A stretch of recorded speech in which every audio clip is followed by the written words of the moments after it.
আলাইকুম। আজকে আবার মাছ ধরতে চলে আইলাম। মাসুদ ভাই আছে, খালি এনে বইবে হাওয়া মাখাইব, আর কোনো কাম নাই। এই আবার খানা দানা হলে আইলাম, এই আর কি। এই হলো মাছ ধরার কাহিনী। সমস্যা হলো মানুষ বেশি, গাড়ি বেশি, কিন্তু আমরা এখানে একটা পিকনিক স্পট খানার। এই মানুষ বেশি কিন্তু জাল হইলো একটা, এই হলো মূল বিষয়। রায়হান সাহেব জাল মারতো যার, হ্যাঁ রায়হান সাহেব মারি দো চাই সামনে দেয় রে।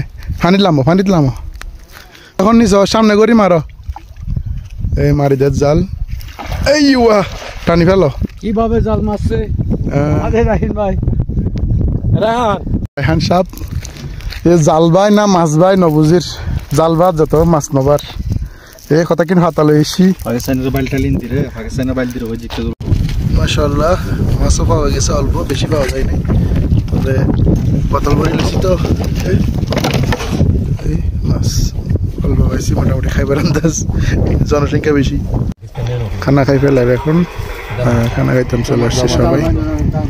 তো এখানে এক কাপ সাফাগাই নিয়ে আসছে, এগুলা খাইতেছি। যাই হোক মাছ পাই আর না পাই, খানা তো আগে খাওয়া দরকার। আইও পেপসি খাইতে চলে আইও, এটা বারের ভিতর ফাড়ি চলতে